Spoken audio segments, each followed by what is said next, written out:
Journeys of Hope. Life is a journey, and this is your spiritual passport. Where will the journey take us today?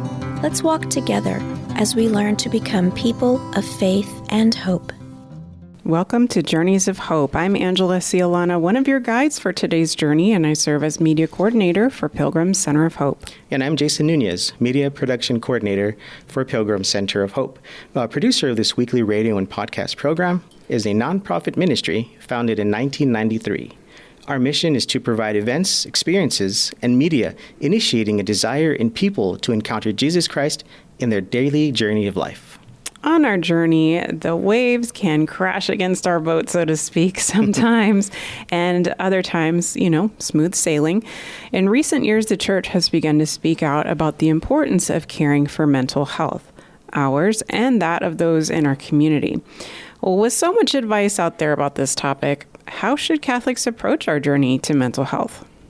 Joining us here in St. Joseph Studio at Pilgrim Center of Hope is someone who can help us answer this question. Coralys Quintero Muñoz. Coralys, thank you so much for joining us on Journeys of Hope. Thank you so much for inviting me on. Yes, indeed. So far, it's been pleasant, and we're excited to get started with this episode. So here we go. So for those who are not aware, May is Mental Health Awareness Month. Coralys, would you please tell us a bit about yourself and why the topic of mental health for Catholics is important to you? Yes, of course. So I'm currently a parishioner at Mary Mother of the Church. My husband, Daniel, and I will be celebrating 4 years of marriage later this month. And I moved to San Antonio after he and I got married. He's from here. I'm actually originally from Puerto Rico. Saludos a todos. And I moved quite a bit growing up. But I spent my teens and early 20s in California. And then I went off to Boston College to complete a dual master's program in theology and social work. I am licensed as a master social worker in the state of Texas. And the mental health field, includes a lot of different types of treatments and approaches and modalities. But my current role is as a clinician offering remote services and in a type of service called collaborative care. But yeah, I've had a couple different roles throughout my studies and, after graduation. And mental health, a lot of people that are in the mental health field usually have a personal connection. And so that's certainly the case for me. So, both personal and professional, this is something that I'm passionate about. That's great. Yeah. Indeed. And Angela, before we get going to it, I feel it's worth mentioning here, your husband, Daniel, friend of Pilgrim Center of Hope, missionary of hope, just like yourself.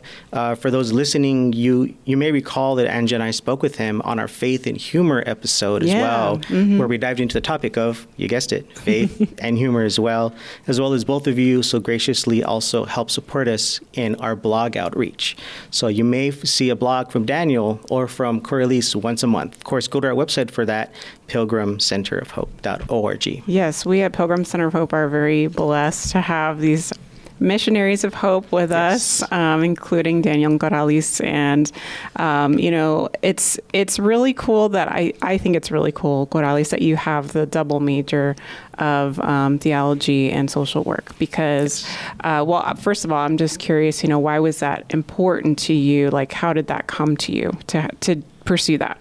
Yes, it was something that I wasn't planning on, certainly. So when I was doing my undergraduate studies, I studied human development, and I loved that. And then as I approached my graduation from undergrad, I was very involved in the Newman Center there at UC San Diego. And I actually was able to work and serve in the Newman Center. And so once I was doing that, I figured, I was like, well, I want to get some training. I had never studied theology formally. I hadn't, I had gone to public schools most of my life. And so I thought that it would be good for me to study that. But as I was looking into programs, the human development piece of it, it was still tugging at my heart too. And so when I saw that program, that dual program with social work, I thought, okay, well, maybe this would be a good continuation of these two things that mean a lot to me. And so that's kind of how I ended up over there. Yeah, that's awesome. I think it's great that we have more and more Catholics having the ability to pursue formal education in whatever field that they're gifted in, as well as theology and having that formation from the faith perspective. So that is so helpful, going forward to have people like you out there in the field and in the world, not only helping Catholics and Christians, but also helping folks who don't come from that background, being able to, share your knowledge. Also, not necessarily preaching at them, but doing that in a way that can really be holistic and formative for them. So thank you. Okay, so let's really kind of start from a basic, fundamental level here.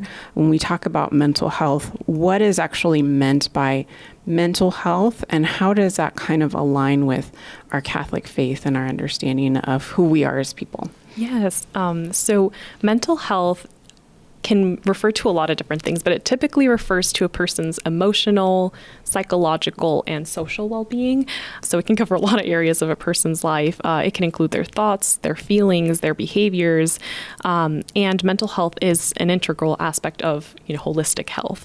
It can be affected and shaped by many different factors, biological, social, environmental, developmental. There's just so much that can kind of intertwine there.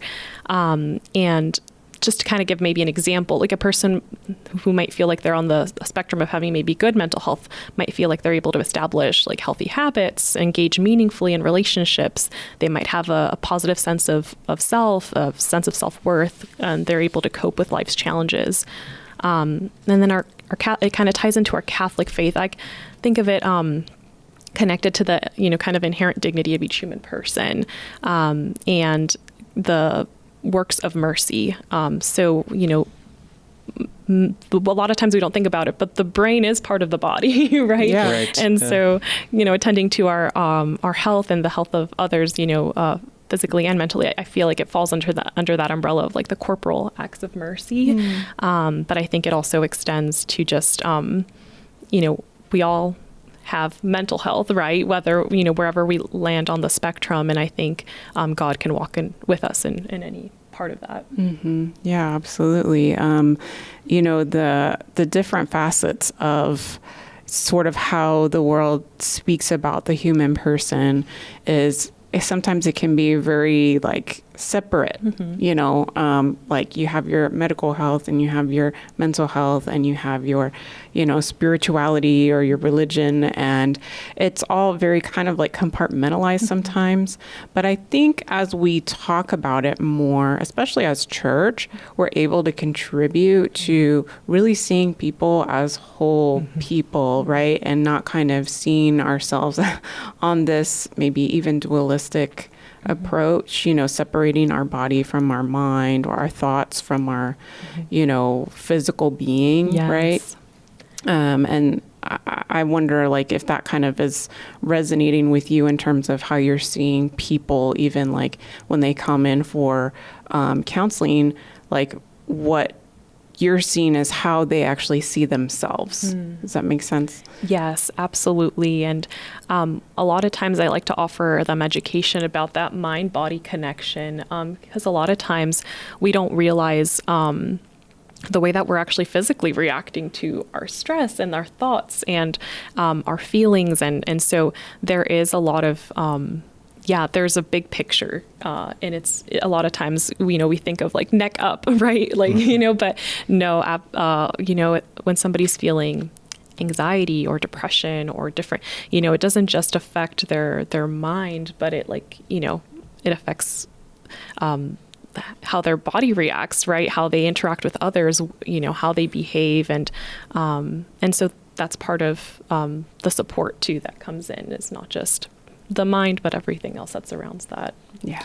Yeah, that must be a breakthrough, if you will, right? I'm not sure if that's a term that's used still, right, in this world here, but to make that connection to, there's that compartmentalization that our faith can help literally break through, Yes. That type of mindset. Yes, absolutely. And with our faith, right, I think sometimes it's good to resist that urge to compartmentalize our faith, right? To say, okay, well, faith belongs to Sundays for 1 hour, right? Yeah. It's like, and it's true of our whole person, right? Like God made us body and soul, and so He cares for us body and soul. So it's all of this, kind of comes into who we are and how we relate to God. Yeah. Indeed. So, Coralys, so we're certainly hearing much more about mental health these days. It's in the forefront, justifiably so. We all come across advisors in different kinds of media platforms, what have you. Sometimes they have contrasting opinions, which can be confusing, right? It's like, well, I'm agreeing with this, but this also is making sense to me. But there's a crossroads here that I'm encountering. How would you advise Catholics navigate that? Yeah, it can be confusing, and even in like the mental health field, like being inside of it, right? Sometimes there are different professionals that will have different modalities and different approaches, and there can be different levels of appropriateness, right? Some certain kinds of approaches might be very helpful for individuals struggling with certain situations, but it might not be, maybe for everybody. Right. And then as far as, kind of, sometimes there can be good advice out there and bad advice out there, I think, in any field, especially with just information that can be spread so quickly. And I would encourage, people to, as in any area, to be discerning, right? And to try to take the good, and then whatever maybe feels like it's contradicting to the faith, maybe leave that aside, right? Or bring it forward to somebody that can help, like in that journey of discovery. But yeah, I think that we're all different. So there sometimes different things can sound contradicting, but it might help different people in different situations. And then there are maybe just some things that are just maybe not good advice, and we can probably just take the good. Yeah, I know that there's such a wide range, to kind of give some concrete legs to what you're saying.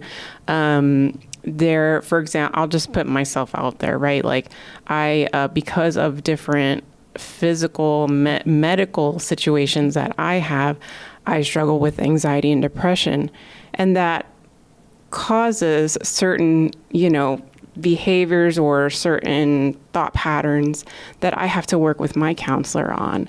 And I know that there's a lot of advice out there that sometimes I've been given that has not been helpful to me. It's actually been very detrimental to me, even from people that are very well-meaning, right? But they don't have the formation and the background to really be able to understand where I'm coming from personally, but also just my own, conditions. And so, I think especially like in the Catholic world, I've come across friends and family members that, have really had people from the church giving certain advice about their mental health that maybe ended up being detrimental. For example, like, well, you just don't have enough faith. So why don't you just pray more, and then your problems, your anxieties will go away. So I'm wondering kind of like if you could speak a little bit more on sort of that phenomenon. I think we're getting better as a church in that capacity because we're all as a society talking about mental health. But I don't know if you could just elaborate a little bit more on that. Oh, absolutely. That's something that is so important, is for people to know if they're struggling in an area of mental health. Oftentimes, it's not their fault. It's not your fault. And it's also not because you don't have enough faith or you're not praying enough. It's kind of like you're not going to tell somebody with, let's say, like diabetes, right? And say, well, you're not praying enough, right? God can be with us in any stage of the journey. And in my experience, right, sometimes the people that are struggling the most are the people that are most praying, right, most holding on to God. And so, yes, just because somebody's in the middle of a storm, right, I'm thinking of like, Peter on the water, right? Like, just because there's a storm raging around you, you're not the cause of the storm, right? And so I think that, we also need to recognize that there's definitely like biological, genetic components, things that make us predisposed to certain experiences. And there are different approaches that will, serve and support different people. I'm thinking of like, for instance, there's this type of modality that's called acceptance and commitment therapy, right? Which sounds very different from like other types of therapy because it's about cultivating acceptance for one's current state, right? Where a lot of times we try to change what's going on, right? And that can certainly be part of some people's experience of what's helpful to them. But for some people, it's actually not about working and, to change something. It's working to, okay, how do I find meaning in this current situation, right? Sometimes we're in situations we can't change. Absolutely. Yeah. Absolutely. Yes. And it's not fair to blame somebody for something that's outside of their control. And I think a lot of times when we give certain advice to people about, pray more, it's almost a way of us being in control, right? Being in the, okay, well, if you do this, you do that, okay, it's all going to get better. But that itself is not acknowledging, where it's okay, there are things that's where we walk with God, right? Things that are things outside of our control. Not sure if I got off track there and answered your question. That's very important. Yeah, it is. It's, my experience in mental health really just kind of been my own journey with everything that's been going on with me and checks and balances and leaning on my faith really a lot along with my family. But it doesn't seem like a checkbox type of a scenario where it's there's a list of boxes I need to check and I check them all and the end result is, okay, I'm fine. I'm quote unquote fine, right? It's certainly not that type of a journey that we're all on in regards to mental health. Absolutely. Yes. Yeah. And, thank God, as we were saying, we as church have had more resources put out there for us, especially here locally in the Archdiocese of San Antonio. Thanks be to God, one of our auxiliary bishops, Bishop Gary Yannick, he has experience and training as a licensed professional counselor supervisor. And so he has brought into the Archdiocese of San Antonio a mental health ministry. And so there is, if you're, I know a lot of times when you start off in seeking a counselor for a devout Catholic, that can be a very scary situation because you don't want to get in a partnership with someone who is going to lead you astray, right? So what the Archdiocese has done is they've started a list of counselors that they feel, are trustworthy for you. And so you can go to archsa.org/mental health ministry, and we'll have that link on our website as well. If you just go to pilgrimcenterofhope.org or look in the link on this podcast if you're listening via podcast. And we'll have that link available throughout the program as we continue. We also have the USCCB, the United States Conference of Catholic Bishops. They have been responding to the mental health crisis that has followed the pandemic.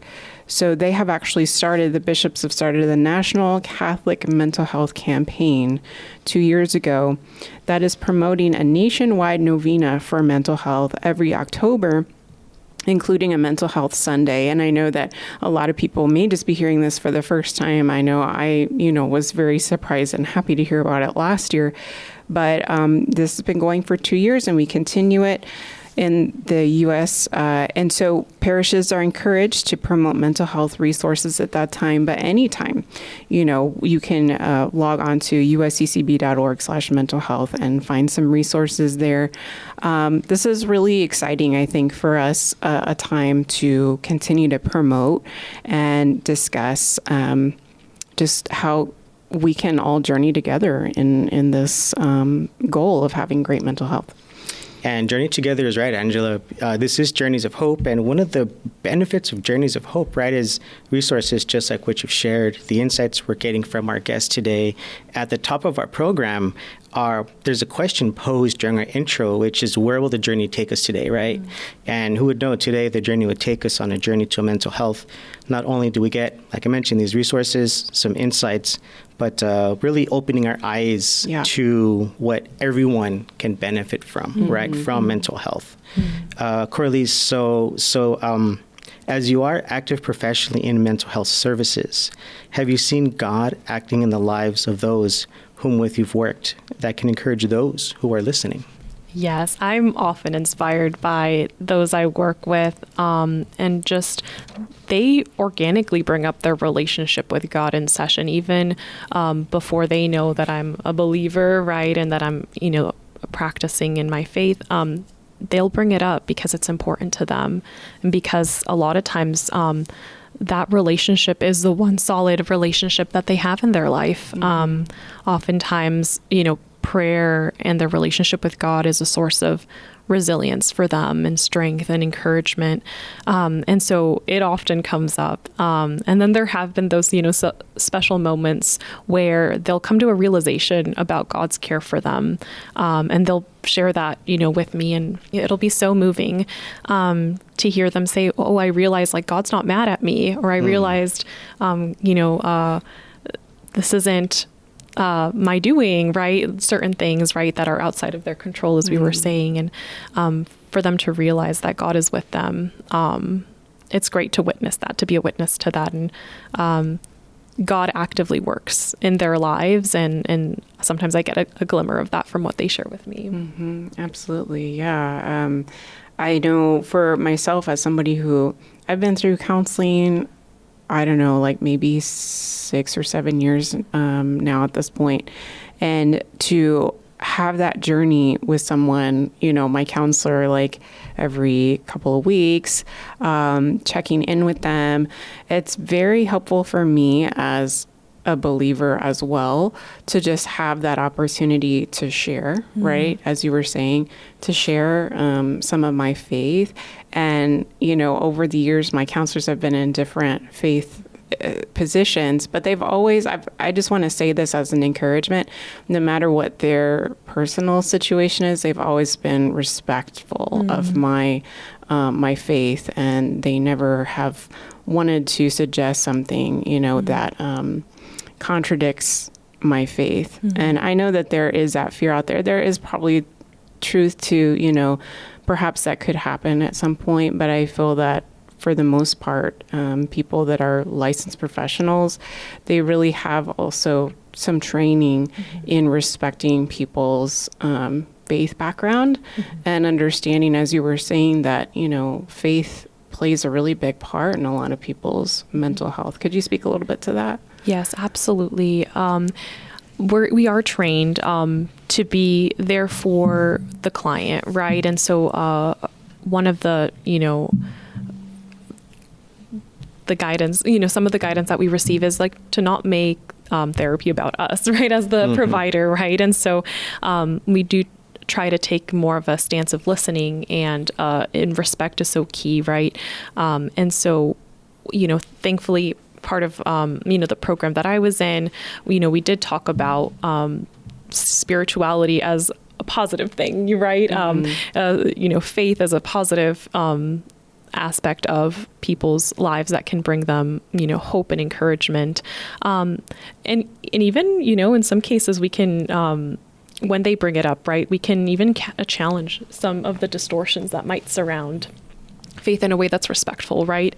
So if they do have this like ingrained belief that like, God is angry with me, this is my fault, I'm not doing enough, right? There can be very real ways to point out like, okay, well, I'm seeing the evidence of something different. You're sharing that you're doing, this, you answered my call today, you're doing all of these things. And so, is there a different point of view that we can take on this? Is there a different reason behind this? And so, coming in with faith, but then also sometimes distinguishing between what is God's voice and what is depression and what is anxiety sometimes can be helpful too, for people. But yes, we are trained to be respectful. And I also like to encourage people to, as in any field, I feel like there are people who maybe represent it better than others, and none of us are perfect, right? None of us are perfect. And so we all have off days, and we all have, moments where maybe we didn't put our best foot forward. And so I encourage those who seek mental health support to kind of go into it with an open mind, in the sense of, okay, the first connection might not be instantaneously like, oh yes, this is the person that's going to help me, right? I would say give it a little bit of time to see if the therapeutic alliance is what we call it, that relationship develops, that rapport with the person, if that develops. And then after giving it a good try, it's okay to move on to another provider and to look for, I know that's easier said than done. Sometimes there are systemic limitations to that. But if at all possible, I think it's okay to go in with this kind of journeying mentality, right? Where it's, it might take a little while to find the right fit, and then that's okay. Yeah. And, as you were talking about too, like, access as well is is a big, point that I think we should at least touch on real quick. And that is that, I have been through situations where it's like, oh my gosh, how am I going to pay for counseling? I know I really need it. Personally, I started going to Catholic Charities, and they have a sliding scale depending on what your income level is. And so that's really good to know, is that there is a resource out there. If you don't have insurance, which I did not at the time, that there are places where you can go that have a sliding scale. Just ask, just keep asking around. As well, I know here in the Archdiocese, if you go to your parish and you ask about how can I access counseling resources, they should be able to connect you with someone now. And it wasn't always that way, but we're getting better, as I said, with thanks be to God through Bishop Gary's assistance. And as well, with insurance, now a lot more insurances are offering free telehealth calls so that you can find a provider to talk to virtually. And that is just so meaningful and helpful. And there's no copay a lot of times for those services. So just keep looking around and asking questions. I know that sometimes the access is really difficult, but there are options out there. Yes. One search tool that I like to use is Psychology Today. You can actually filter it by cost, by insurance, by region, in person or virtual. So that can be a really great way to connect with somebody. And you can even put in, if you have a specific faith preference, right? So you can check the box for, Christian, and then it can kind of narrow it down, and you can look through the different profiles to find somebody that may be a good fit. Yeah, awesome.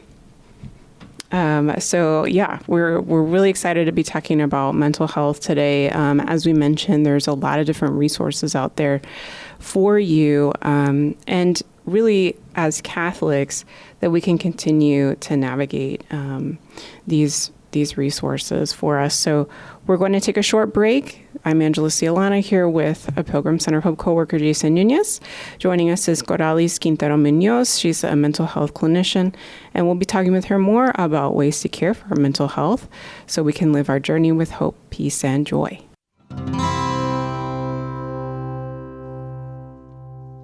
This is Angela Cialana. And I'm Jason Muñoz. We are two of the hosts of Journeys of Hope, the weekly radio broadcast and podcast program that brings you inspiring stories of faith, hope, and love from around the world. We have an important message today to share with you.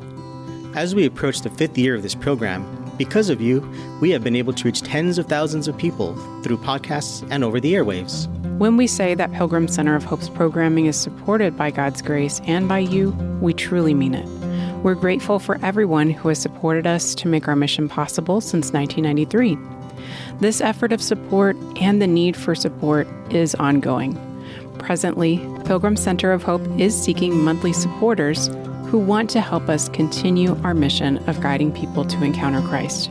You can also make a difference by sponsoring a week of Journeys of Hope for only $50. You can dedicate a week of the program to a special person or organization of your choice. This can be a spiritual gift, an honor, or in memory of someone who has touched your life. Your dedication will not only honor your loved one, but also join us in our mission of evangelization and spreading the good news of Jesus Christ to thousands of listeners. Please consider becoming a monthly supporter of Pilgrim Center of Hope or dedicated Journeys of Hope program today.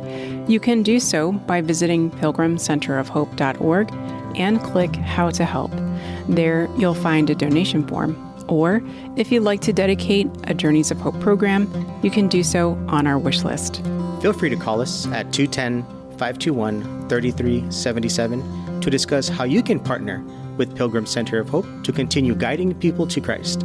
Thank you for your generosity, and as we say at Pilgrim Center of Hope, every little bit helps. May God bless you. Welcome back to Journeys of Hope. I'm Jason Muñoz, Media Production Coordinator for Pilgrim Center of Hope. And today I'm joined by Coralys Quintero Muñoz, a mental health clinician with a master's degree in theology. She and her husband are Catholic parishioners and catechists in San Antonio, Texas. Coralys, thank you once again for being so generous with your time and your insights. Oh, thank you so much for taking the time to talk about a topic that is so relevant to so many. It's all of us, right? It's Yes, relevant to indeed. all of us. Absolutely. Yes. Our pleasure. Well, Coralys, now we're going to be talking about some important steps and road signs along our journey to mental health as Catholics. So first of all, just like we do for our physical health, like brushing our teeth, cleaning ourselves, there are some fundamental things that we can do for our mental health. So what would you say are among those things? Yes. So with all of these, I would like to just do a little caveat, right, that when possible, right, there are, like we talked about in the first half, there are certain things that will be different for different people. And so take what works for you and whatever is not a good fit, right, maybe bring it forward to your provider and see what can be done. But when possible, right, actively working against self-isolation, I think is huge. We have a huge, isolation problem, I would say, and that reinforces a lot of circumstances that contribute to deteriorating mental health. Prioritizing proper sleep, again, easier said than done. And that is its own topic in and of itself. But when possible, being able to get good quality sleep makes such a big difference. Moving our bodies. I have a supervisor who likes to say movement is medicine. And that'll look different for different people, right? For some people, that might be going to the gym. For some people, that might be walking around the block. For some people, that might be doing some at-home, YouTube gentle movement, right? Or even being able to stretch, or that will look different for different people. Finding sources of meaning in suffering. I don't think it's a fair expectation for us to have of ourselves to say, I'm going to feel great every day. I don't think that that's a fair expectation. And I think it sets us up for disappointment and also for cognitive distortions, right? So cognitive distortions are ways that we perceive the world or ways we think about the world and ourselves that don't always align with maybe truth or reality. And so I think that would create definitely some distortions if I'm expected to be happy every day and why am I not happy, right? So being able to find sources of meaning in times of suffering. And thankfully, our faith has a very rich tradition of being able to address this, building up some coping skills and self-practices for ourselves. And this is going to be very individualized for each person. But I think there are some common areas, right? Even what you mentioned, Angela, like brushing our teeth and cleaning ourselves, that can even be part of our mental health care for ourselves. Yes. That's a way of us telling ourselves, we matter, right? And not in an egotistical or self-serving or self-centered way, but to say, I am made in God's image and likeness. I am loved and I'm caring for somebody that God made, right? And so even doing something like that, right? Self-care doesn't have to be like pampering oneself to excesses or extravagant, right? It can be simple things done intentionally to promote well-being and, I think all of that can be a part of like regular care that we can do for ourselves that can support our mental health. Thank you. If I can just say, you mentioned finding meaning for our struggles or for our sufferings, right? You mentioned that. And what comes to mind is Blessed Carlo Acutis, enduring his illness, he offered it for the Pope, right? He mentioned that there were people that were suffering much more than he was there. To me, that's finding that meaning. That's finding that meaning in the suffering, not to turn inward and say, woe is me, look at me, I'm a teenager, I'm barely starting my life. I should be doing what I do, playing soccer, playing Pokemon, being a regular teenager. Instead, he had the wherewithal to say, I'm going to offer this up for the Pope. It's an inspiration to us all, and a gift that we have in our faith, that we have these role models of faith that we can look to and say, if this teenager in Italy can do this, me as a man in my late 30s struggling with all I'm struggling with, I can do that too, Amen. Yeah. Absolutely. And there's a research that's done for resilience. And one of the factors that actually is something that contributes to increased resilience. And just a side note, resilience is not something that we either have or don't have. It's something that we can absolutely build up, like any other skill. But something that can contribute to resilience is role models. And we have so many in our walk of faith, thankfully. And it's actually not even just positive role models, but even negative role models can actually serve for resilience. Being able to see an example of, okay, that's not how I want to approach this situation, right? That's maybe not a good fit for me, right? And unfortunately, in our lives, right, we may encounter different situations. So we can take all of that as a source of resilience. But yes. Oh, no, that's good. So if you could I got some of those. I'm writing them down. I feel like if you could just maybe repeat that list again. Sure. I know talking about avoiding isolation was number one. I think that's huge. Yeah. Okay. And next? Proper sleep. Proper sleep. Sleep is huge. And again, another note, some mental health conditions make it hard to get good sleep. Yeah. And so it's not always cause and effect. Sometimes it's also cyclical, right? So our mental health condition might make it hard to get good sleep, and that. So sometimes this requires additional treatment beyond just, forcing myself to get good sleep. Oh, right? yeah, absolutely. But it is an important piece. Trust me, I know all about that. Yeah. I've spent years working with all of my healthcare providers to get good sleep. Yes. Okay, so we've got avoiding isolation, proper sleep. I believe it was movement was next. Yes. Moving our bodies. As kind of with the mind-body connection, there's just a lot of studies that support when we are able to exercise and care for our physical health in that way, it actually does support our mental health as well. Mm-hmm. Right. We're a whole person, right? And so, God built us to, everything affects everything else, right? Yes. Okay. So then we have finding that meaning for our suffering, I believe, was the next one. Yes. And coping skills? Yes, building up some coping skills. And these might be individualized, right? So depending on what your circumstances are, right, maybe having some stress management techniques could be really helpful.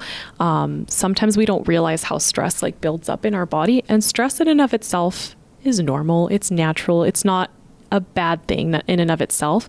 But chronic stress, unfortunately, can lead to a lot of, mental and physical challenges. And so being able to manage our stress can be great. We have actual stress hormones, and our body creates a certain reaction when we're under stress. And so being able to take a break, even when we have to hop back into the stressful situation afterwards, right? But giving our body that break to be able to process some of that can be really helpful for some of us. And so, coping skills, that might be breathing techniques, that might be being able to connect with nature. There's actually also good evidence to support, when we spend time in nature or looking out through the window at nature, right? That can be helpful for us. And self-care, which can tie into coping skills as well, but could be its own thing too. Yeah. Okay. So those are a lot of really good fundamentals that I think, probably not all of us have all of those down perfectly. So we have lots of room for growth. But also something that I was noticing, Coralys, as you were talking, was I was checking off the boxes of my Catholic faith helps me with this and this and this. Maybe not the sleep. I don't know. But there are opportunities in our Catholic faith to, for example, help against isolation, just having Mass to go to every Sunday. That could be huge for someone to battle isolation. I know for myself that there was a part of my life where it was that was the only time that I was really seeing people. And then, movement, how much movement we have even in the Mass itself, or just in our prayer and devotional practices, to be able to just have those movements. It really kind of speaks to the mind-body connection that you were saying. So I'm going down the list, right? And I'm thinking, okay, as Catholics, we've got a lot of things in our spiritual practices that can help as you're going through those fundamentals. Is there something else that you would like to speak about as far as how our spiritual practices as Catholics can help play that role in increasing or bettering our mental health? Oh my goodness, yes. So as we talked about earlier, right, prayer is powerful, and not so much that'll cure my mental health challenges, right? But as having that companion, God is not a fair weather friend, right? God is with us in all seasons, in all moments, right? And so being able to walk with God in that can help as well with that feeling of isolation, feeling alone, feeling uncared for. Prayer, I feel like is central to everything. And then, as you mentioned, Angela, being able to attend Mass, or for those who are maybe homebound, having somebody visit our home and bring, the Eucharist to us, or to bring the Word of God to us, right? That can also be a place of encounter.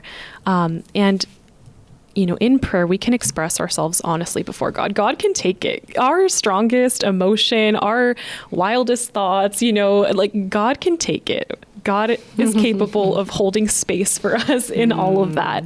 We don't have to run from God to try to figure out what all of this is, right? We can bring it before God. And the Catechism, I'm really grateful that it includes a little portion about how feelings are not morally good or bad, right? A lot of times if we feel very deeply or strongly or passionately, it means we're sinning, right? That's not true, right? What do we do with that feeling, right? What do we do with it? Right. Yeah. And so there's just a wealth of spiritual graces in our faith that can help us in our mental health journey. Again, not necessarily to be like, okay, well, now we're doing all of this, so it's all better. No, but it's like we're not alone as we're journeying in that. And then gratefulness, gratitude. That is a practice that can be really helpful. And I mean, it's so connected to our faith, right? Being able to be grateful to God in all things, right? In the good and the bad, and to have Him with us. And being able to cultivate gratitude is also something that helps protect our mental health and kind of rewires the way that we view the world. Yeah. Just one thing that I wanted to point out as you were talking was the idea of bringing our feelings to God. And one of my friends recently was talking to me about how he went through a hard time, and he learned that in journaling, that he learned about practicing what the Bible has in lamentation. So lamentation means like bringing those things to God that are really, you want to lament, like are very difficult. And it's not complaining. There's a difference between complaining and lamentation. Lamentation is stating what is going on that is difficult, and bringing that to the Lord. And that can be huge for us, because I think a lot of times we give into this idea that, we have to think positive all the time, and we can never, acknowledge what is challenging and what is difficult. But in reality, the scriptures have so much, there's a whole book called the Book of Lamentations.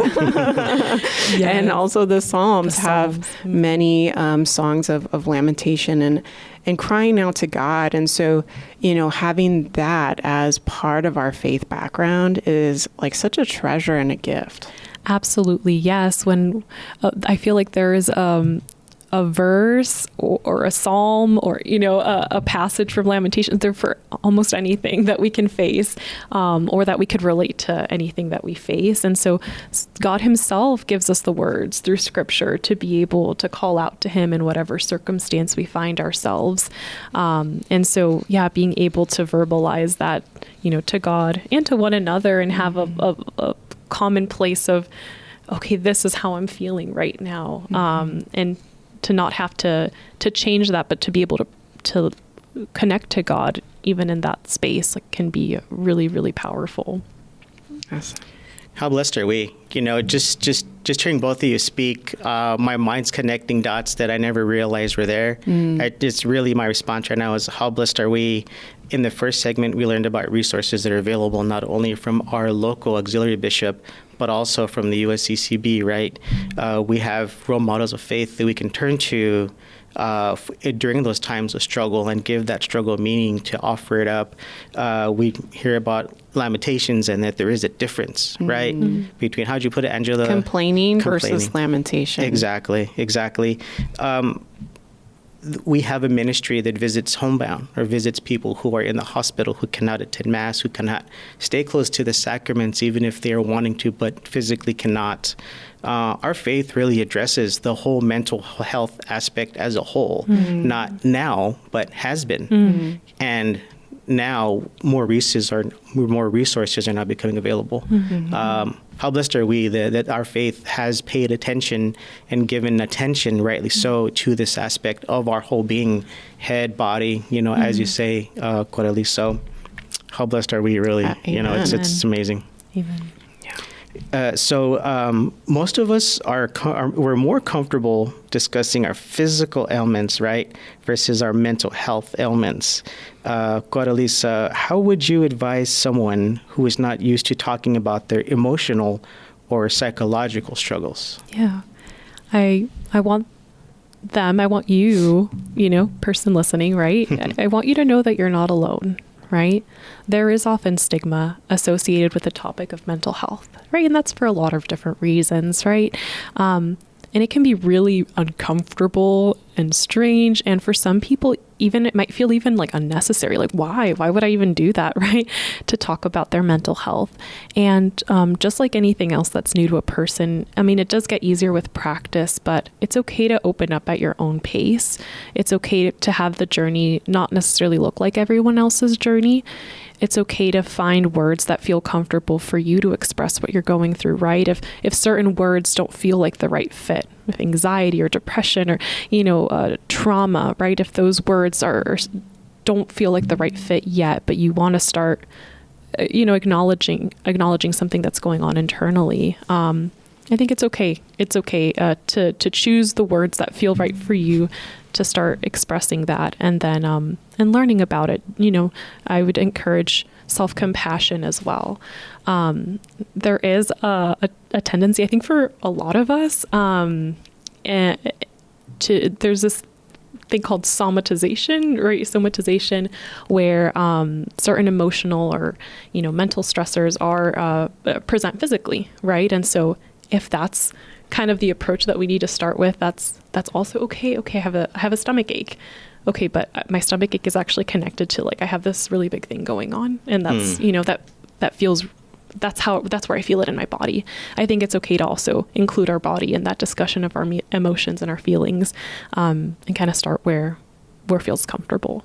Yeah, that's perfect advice. I think for many generations, right? It just was not something that you really talk about if you were struggling. And, as we're opening up a little bit more and understanding, the depth, right, of what's going on in us as human beings, as human persons, it's becoming more of a, less of a taboo, as you were saying, but there is still some hesitation, and especially in maybe the older generations, that's just not the way that they were raised, mm-hmm. right? You just don't talk about certain things, especially if you did not want to revisit it because it was painful, mm-hmm. right? Mm-hmm. It's like, okay, that was in the past. We're just going to let that be in the past. And, sometimes, maybe that can work for some people,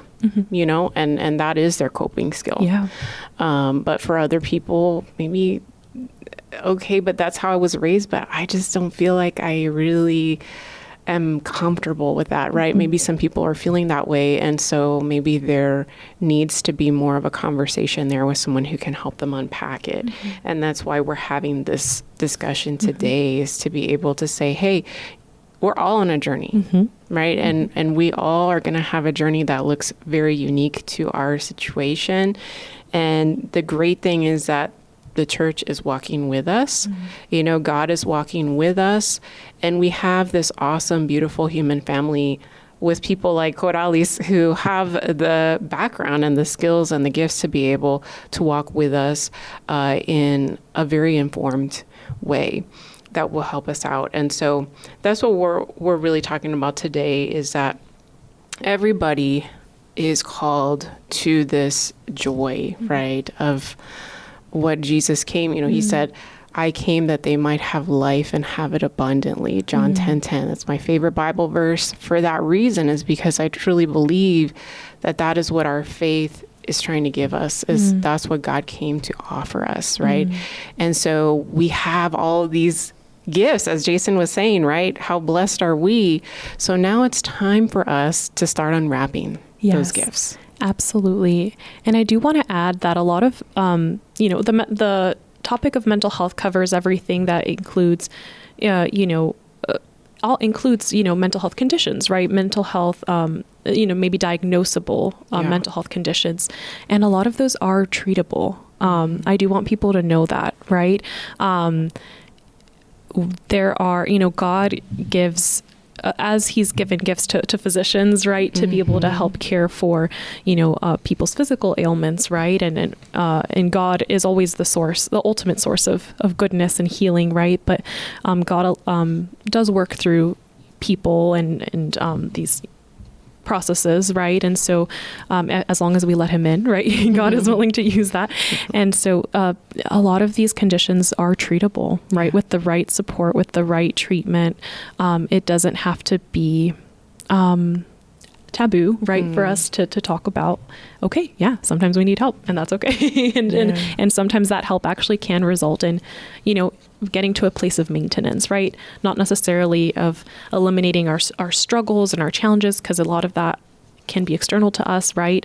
But finding ways to cope that help us connect to that joy that God is always giving us. And so, yes, mental health conditions can be very, very treatable, or if for some people it's a season, for some people it's more lifelong, right, that they're coping and finding ways to navigate it. But there are resources out there that can be very effective. Yeah, absolutely. Thank you for mentioning that too, because there are a lot of, again, that taboo is like, what's going on with me? I don't know what's wrong. And just having somebody who has that experience to be able to say, well, if this is happening, let's look at a plan of treatment that, will help you. And maybe sometimes just having a name to what is going on can just be so freeing. It's like, oh my gosh, now I understand, and so as you were talking before we kind of get to our jewel for the journey here, I just want to mention too, there are saints who had mental health challenges, struggles, right?